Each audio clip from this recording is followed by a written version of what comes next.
Bog, dragi ljudi, došli smo do predzadnje metode samokoučinga. Metoda samokoučinga 19 od 20 pod nazivom Ogledalce. Moje ime je i dalje Tihana Dragičević. I dalje se bavim treningom, coachingom i osobnim razvojem već više od 10 godina. I htjela bih vam reći kako je to kad se ja šminkam. Kad koristim ogledalo. Dakle, kad se šminkam u svojoj kupaoni, što je u zadnje vrijeme sve rijeđe i rijeđe, ne zato što se šminkam negdje drugdje, nego zato što se ni ne štignem našminkati. Uglavnom, kad god to radim, onako u polumraku i na brzinu, dođe moj muž, upali ono veliko svjetlo na ulasku u kupaonu i svaki, ali baš svaki put i on i ja se začudimo kako se ja ugodno iznenadim da bolje vidim. Kao, i nastavim se šminkat. I svaki baš put se iznenadimo.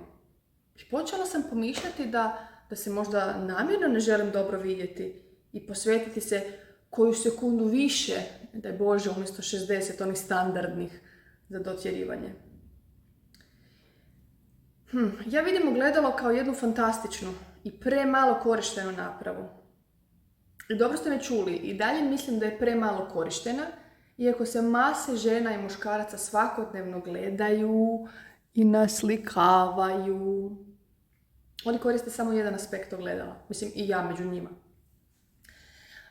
A kroz sljedećih par trenutaka osvjetlat ću vam način na koji nam ogledalo može otkriti puno više od bora i pjegica. Puno više od bora i pjegica. Dakle, uzmite ogledalo, bilo koju rasvjetu i odvojite nešto vremena za ovu aktivnost. Jer kad se gledamo u ogledalo, mi gledamo ono što uvijek gledamo. Ono što uvijek vidimo zapravo. Onaj jedan te isti madež koji nam smeta najčešće. Onu boru, onu sjedu ili 2, 3. Onaj razdjeljak. Onaj pramen kose koji bježi. I to primijetite, iz vrlo humoristične blizine gledamo. Generalno se poziciramo jako blizu.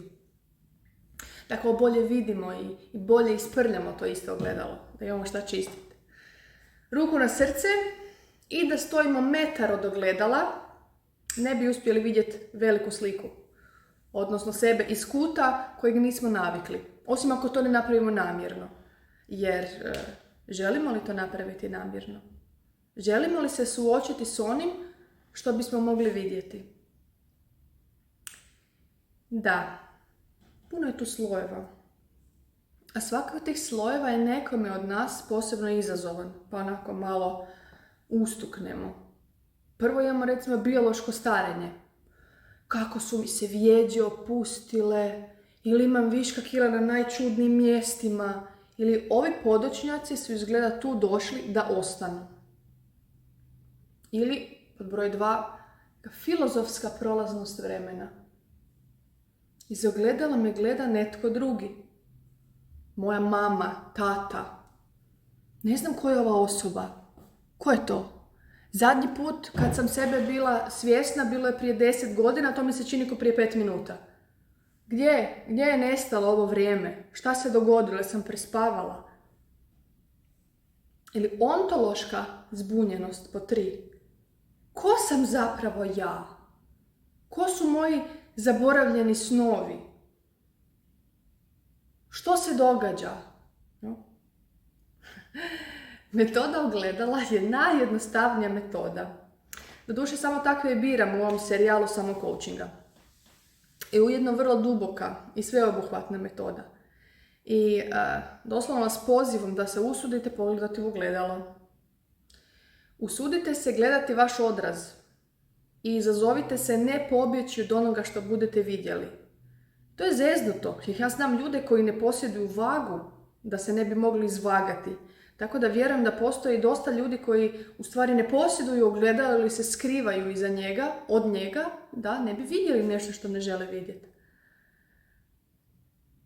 Uzmite vremena pred ogledalom. U tišini. Fokusirajte se na sebe.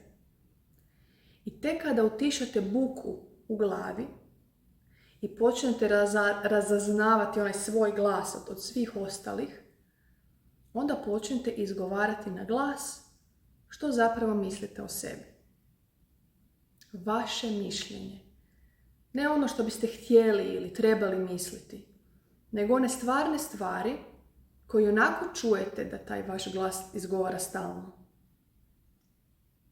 I samo promatrajte što se događa. Nakon nekog vremena postavite ova pitanja i pustite dovoljno tišine između njih.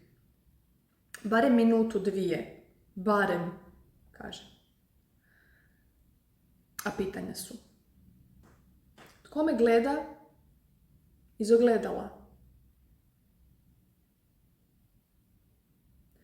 Tko ja biram biti svaki dan?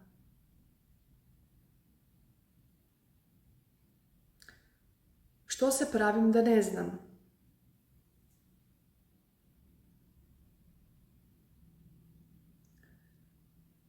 Što se pravim da ne znam?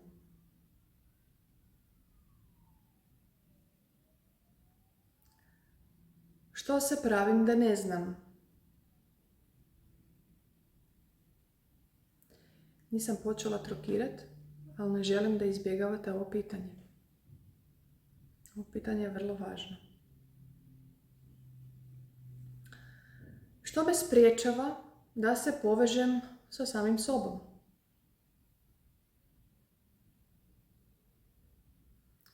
Što stoji iza mojih želja? Što stoji iza mojih nemira?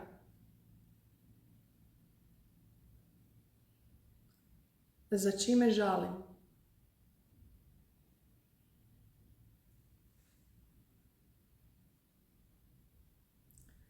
Što sanjam?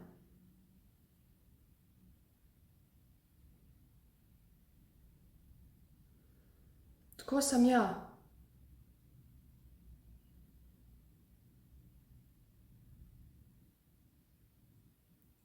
Zašto sam ja?